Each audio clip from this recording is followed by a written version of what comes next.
Welcome to Squirrel, the podcast for distracted writers, hosted by Candace J. Thomas and Jody L. Milner. Hey everybody, this is Jody. This is Candace. And today we're talking about characters and phobias. This is episode 14. We are solidly in spooky season now. I hope you guys are having an amazing October. So being in spooky season means we get to discuss the creepy, weird, and wonderful. Yay! Which means we're discussing phobias. I thought phobias would be a really fun discussion as it's part of character building. Oh my gosh. It's just we're talking fear. Yeah. And it just makes me scared. Immediately even talking about it. So all right. So first I want to talk about some characters that everyone might know that have phobias, like known phobias. I think the most obvious one is Indiana Jones. Yeah. He's got a fear of snakes, and this has a name. This is aphidophobia. That's right. You made me find the words, the names I like for things. the words. The words are cool. Pronouncing the words, not so much. I thought immediately of Monk, Adrian Monk, who is a germaphobe. What is it called? I found verminophobia and mysophobia. Yeah. Is that right? Fear of germs. But the thing about Monk as a character, he's so funny because he really has a phobia for everything. He gets like, it's just charming that he, has a fear of beautiful women. Or the fear of milk, or I couldn't. How can you be afraid fear of bees? milk? I don't know. Maybe that has to do with the fear of white. I don't even know. So interesting. Yeah. All right. A next one that came to my mind was Ron Weasley. He had a fear of spiders, and that's famously arachnophobia. Yes. Have you ever seen that movie? I have. Oh my gosh. I used to watch it as sleepover parties when I was a teenager. And I was the really horrible person who would sneak up on the couch behind people watching and tickle the backs of their necks. Oh my gosh. Yeah. I used to put pieces of popcorn in people's shoes. That's a way for people to freak out. That's maniacal. Yeah, it's pretty bad. I also thought of Captain Hook. Right? Oh, yeah. He has a fear of the crocodile. But the specific crocodile with the clock. Yeah, but if there's a reptile one, it's close to the snake. It's going to be herpophobia. It is. It's herpophobia. You got it. Because that's reptile in Latin. Yeah, there you go. Yeah, that's what I want a star. I also thought of a lot of the superheroes, right? So Bruce Wayne is afraid of bats. Wolverine is afraid of flying. I did not know that. You can go into a lot of, that sometimes is why they do what they do, is because of their specific phobia or because of their, whatever happened to them when they're younger. So yeah, absolutely. There's a lot of really cool phobias out there. And so I went down a bit of a research rabbit hole, finding phobias that had either really cool names or were ones I'd never heard of that make total sense. And I challenged Candy to find some too. So which ones did you find? So that I found fascinating were there are specific fears of colors. Wow. So like there's melanophobia, there's the fear of the color black. And then leukophobia is the fear of the color white. Interesting. And there are other ones, a fear of red. I think there's a movie that has that, like a Hitchcock movie. There's a fear of purple. I didn't find, I don't know the name of that one, but that's a phobia. There was one that was the fear of walls that were yellow or just the color yellow, but there was a movie about a character that had it. Oh, wow. I haven't seen it, but it came up in my research, which I thought was really interesting. That is. Was it the yellow wallpaper? It might have been, yeah. Okay. One of the ones I found that I thought was really cool was isotrophobia, which is the fear of mirrors and seeing one's own reflection. And I think the worry that it's not quite you or it is you. Oh, yeah. That it's a huge throwback to like Poltergeist and 3 with the mirrors. I didn't see Poltergeist 3. I barely made it past 1. Do you remember that? Yeah. Last year we had this episode. Anyway, fear of mirrors. All right, what's your next one? Fear of teenagers. Aphibiophobia. Aphebophobia. Aphebophobia. Aphebophobia.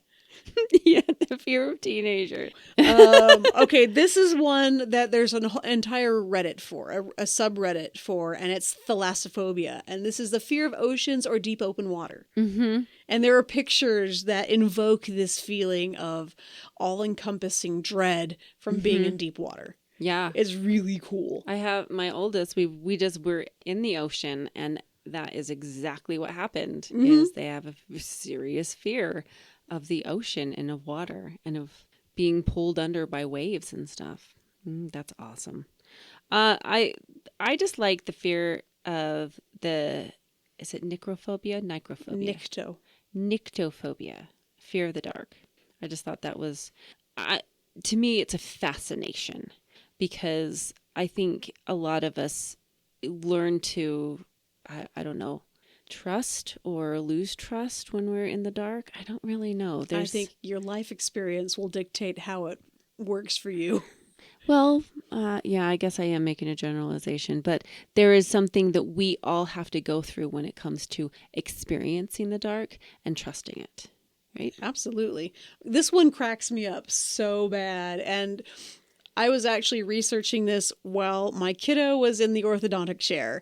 And while he was waiting for his tech to come and do his work on him, I'm like, let's talk about phobias. And he has this one memorized. Oh, he really? can say this and he can just rattle it off. And so I've been trying to practice it. I can get about 3/4 of the way through before I start tripping. But it's hippopotomonstrosesquipedaliaphobia. It's the fear of long words. It's like, I love it. Let's just put a whole bunch of random words together to make someone really nervous about saying it. I know, right? I'm already afraid. I was very nervous about that because it doesn't follow any kind of linguistical rule. So it makes me nervous. I'm looking at it, the word, and it's just if you making me break it nervous. down, it kind of does, except for this one bit at the 75% mark where it starts getting to the sesquipedalia. And that one I think has a meaning of, like, that means long too. Anyway, it's hippopotomonstrosesquipedaliaphobia. Woo! 10 points for Team Gryffindor. Yes. Yay! So if we're going to talk fears and phobias, we do need to talk about what's the difference between the two, because there is a distinct difference. And so talking about fear, a fear is something that everybody will have from time to time, but we can generally manage it without too much long-lasting upset. So a generalized fear of spiders, you see a spider in the kitchen, you're like, oh, I don't like spiders. Oh, I'll get a tissue or a broom or something and get it out of the house. Or I'll, get the bug squisher of the family to take care of it. And then I'll go on with my day. And maybe for that 5 minutes I'll be upset, but it won't have ruined the rest of my day. That's just a generalized fear. Now, if you had a phobia of spiders, your heart rate would go up. You'd start feeling sick. You would freeze or run. It would possibly ruin your entire day, and you might not even be able to go back into the kitchen because there was a spider in there. Yeah, exactly. The phobia is like the clinical name for like a fear syndrome. So phobias can often be like they can be clinically diagnosed. Absolutely. They can be caused by trauma. They're almost always caused by trauma. Fear is the action of facing a phobia or confronting that trauma, right? So this is also, they do a treatment for trauma. I think it's called exposure therapy, where if you have a specific phobia against something, they will just slowly introduce it. Like if you're afraid of spiders to a point where it is causing specific traumatic episodes, they might introduce a spider every like this close or that close. Like or it might be whatever. a picture of a spider on the other side of the room At first. that the therapist is holding, saying, this is a paper spider. This is Yeah. not a real spider.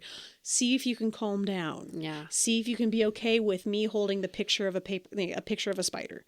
And then maybe he'll come closer with it and they have to stay calm.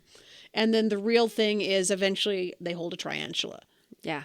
And that is like the key treatment for a lot of anxieties too, because if you avoid it and you hide from it, the fear only gets worse because you build it up bigger in your mind. And so phobias can feed on themselves in a way that's, fictionally speaking, can be quite delicious. So I want our listeners to learn about phobias and how we can use them in helping develop our characters. And so I wanted to dive into what might trigger a phobia in a character. Why might a character develop a phobia? I've heard in writing circles that this is called like the ghost or the wound. Or the shard of glass. I thought that one was Ooh, nice. that's a nice.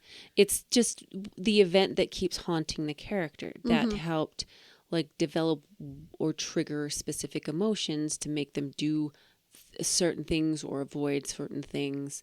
So I feel a lot of times when we have a character that has one of these phobias, like an overarching irrational fear, it's going to come from some specific event or trauma in their past, exactly like you were saying, where it's that wound, it's that shard of glass, it's the thing that they're carrying through them. Like, think of Indiana Jones. Like, he's afraid of snakes. Well, they actually show in one of the other one of the third episodes, one. they show how he got that fear of snakes. He had a very traumatic experience. And then it makes sense that he has that. And by explaining it, they bring the reader into the story and be like, oh yeah, I can totally get why he has that fear of snakes. And so if you can do that for your character, if you want to give your character one of these irrational fears, being able to have that like that traumatic moment crystallized is really important. It's more than just having an ambiguous, oh yeah, I'm afraid of spiders. Like, that's not enough. There should be some sort of root cause for that, especially if it's one of these really irrational fears.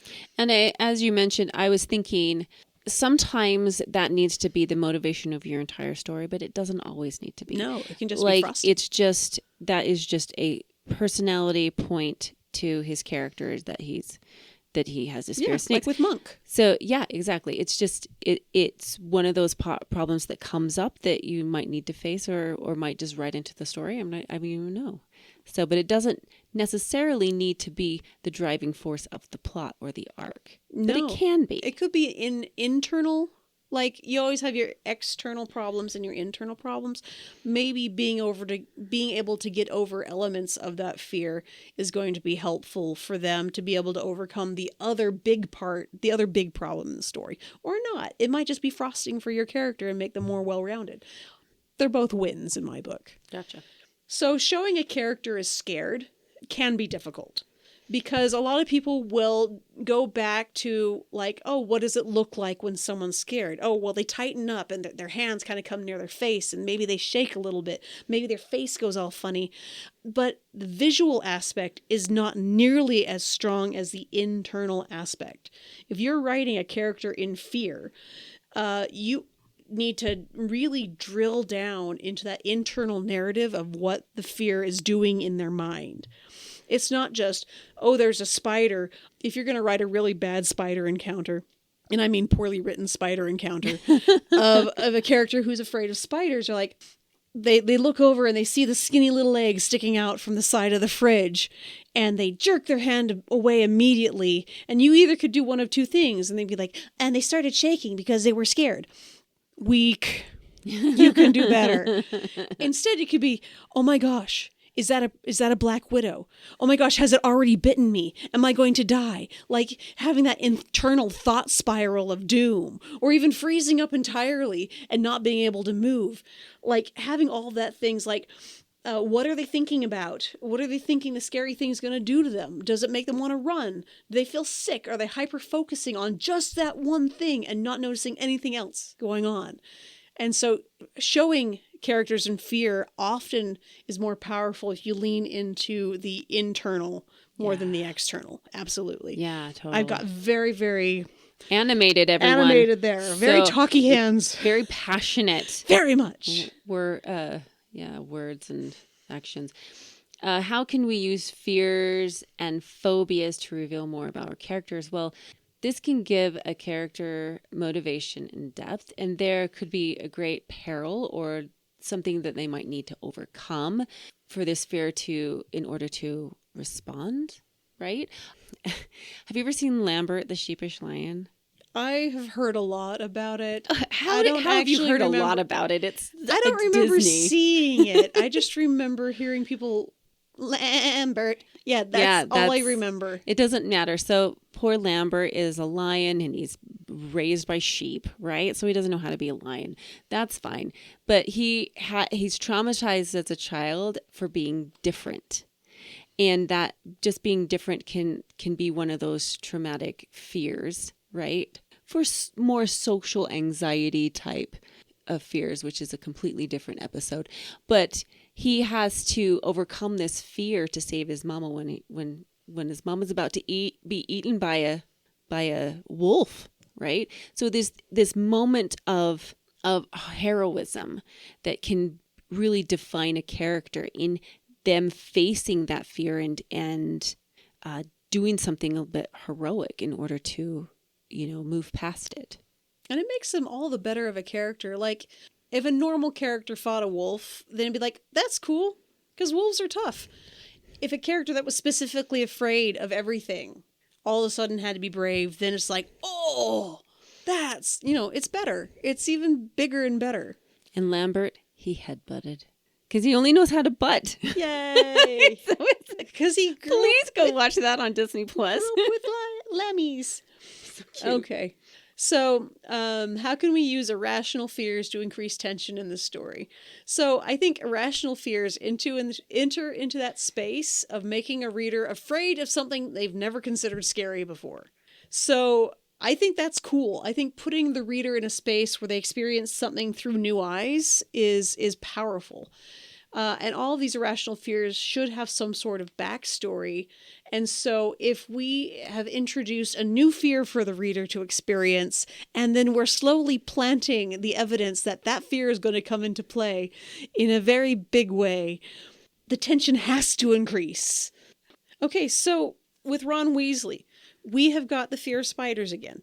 Which movie is it that they have to go into the forest with all the spiders? It's the second one. Is it the second one? Yeah, okay. It's the second one. Like, we get hints of spiders throughout that entire movie. Yeah. And we kind of see that Ron has this fear of spiders. They don't really go into why he has a fear of spiders. I think that would have made it better if they had gone into why he had a fear of spiders. But he had to face that fear. He did it like a complete coward, but he faced it, and then his car saved him. They do go into his fear. Do they? He lives in the attic of that rickety house. Do they explain it, though? Yeah, it's not in the second book. It's later on. Okay. I want to say in the fourth or fifth. I'm not sure. When they stay in the attic room. Of the bungalow. But personal phobias. Crap. Where do we start? Oh my gosh. You have a handful. I guess I'm afraid of a lot of things, but my biggest fear. Confessions with Candy. Biggest fear is moths. What? I know. I didn't even write that in my notes because I didn't want to face it. But I have a huge fear of moths. Was there a traumatic backstory? Well, sure. I don't know if you're not comfortable, you're not required to share. mean, it doesn't matter. I mean, the moths in general, it's not like one specific event, but I'm talking about the big ones that are like hummingbird size, that are gorgeous, but they have huge bodies and you can't just smack them. You can't just like shoo them away. They will come, moths are erratically flapping. They like to do that, right? They just kind of flap everywhere and they will come and flap at my neck and I can't even talk about it. That is, I don't know what that phobia is, but We'll I have hate to look moths. that up for you. Like, I don't... Which means Strange the Dreamer must have been specifically It was hard so for you. terrifying. I loved it so much, but it was like out of everything. You picked moths being like screamed from her mouth. It was terrifying. It was a horror book after that. That's true. Okay. I mean, I do have, I don't like heights. I don't like heights. Is it a phobia? No. It's just I don't like heights. I don't like horses, though. I do have a fear of horses. You have a reasonable fear of horses. A horse nibbled on my hair when I was like 5, and it frightened me, and I screamed and ran away, and it trotted after me because it wanted to eat my delicious hair. And I was terrified that I was going to get trampled. And it's very possible they could have been. You know, I don't even know because I was screaming so much. But I don't like horses because of that. I don't trust them. I don't like getting on. I've only been on a horse like twice, and that was in my adult life. I don't like them. So... Equinophobia. That makes a lot of sense. Oh my gosh, I don't like that. Can I have an explanation for the fear of mayonnaise? I have questions. I had food poisoning in Florida once. I want to say that it was salmonella, and it was from a sandwich that I ate in Florida at a small convenience store. Wow. After Disneyland or Disney World. Yeah. No. It's a real thing. That ties nicely into the only one I have listed, because I don't have, I wouldn't say I have phobias per se. There's things I definitely don't like, but I'll do, and I won't be traumatized by, but I would say I have mild emetophobia, which is the fear of throwing up. How was pregnancy for you?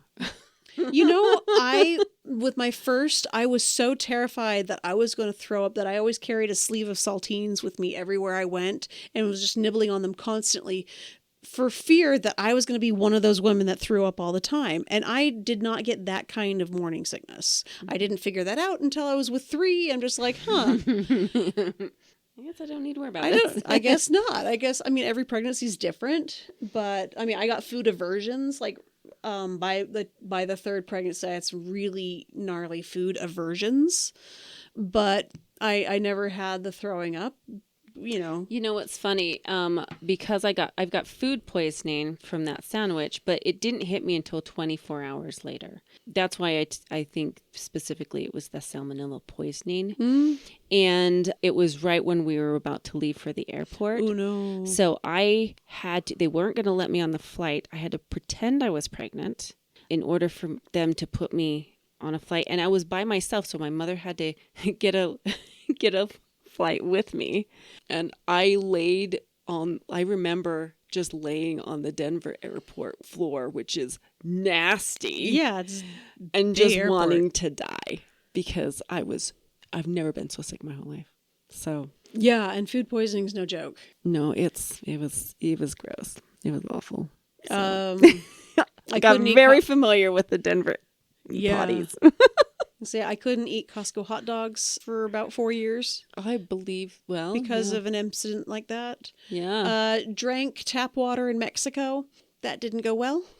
But I was young enough that it was just, I was only really sick once, except for there was about a 30-minute drive from where we were staying to the hotel, to the airport. And the second we got out of the van, I decorated the airport.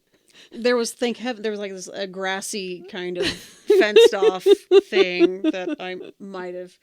Yeah, it was gross. But yeah, like even if I'm feeling just rotten, I can't stand the thought of throwing up. I just can't stand it. I will do everything to avoid it.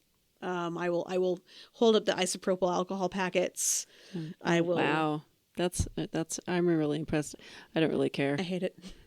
So I'm like, if this is gonna happen to make me feel better, let's go. I know, and that's what I'm always told. They're like, just let it out, you'll feel better. And I'm like, but the act of letting it out is horrible for me. Oh my gosh, that is so sad. Anyway. Oh yeah, I did put that. I have a fear of the sight of blood. I find that interesting. Isn't that amusing? Yep. In a bag, it's great. In a tube, totally fine. Out of it, nah. Wow. It has to do with the pain. I'm afraid of pain and cutting and slicing. So it's if somebody is in pain, that's what I don't like.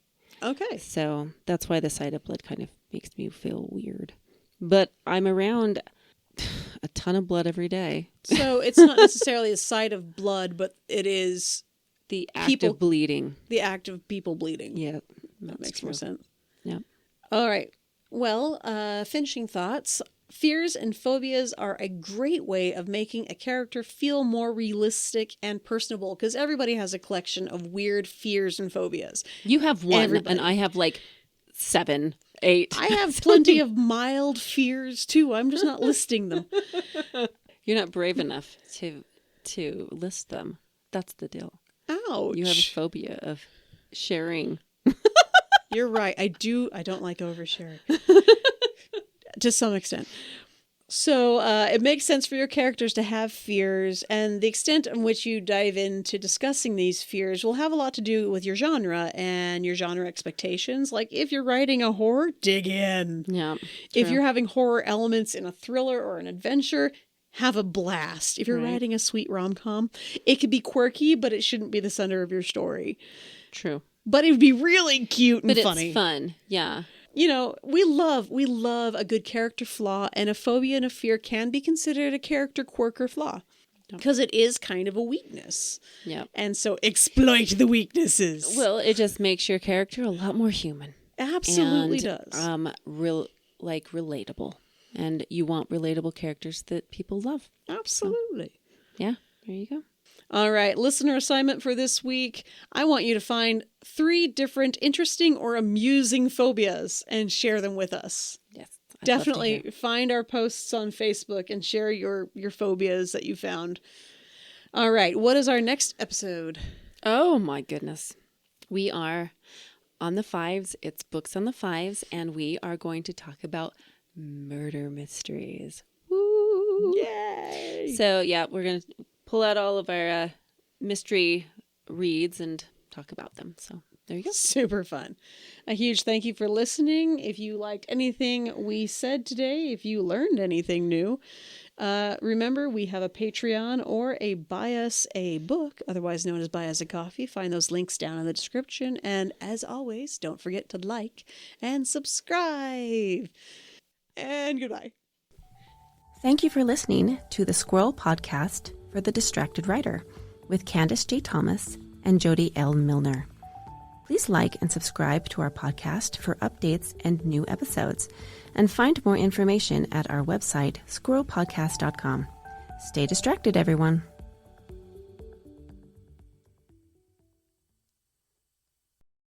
I'm so scared. This episode's over. It's end of episodophobia. Sure.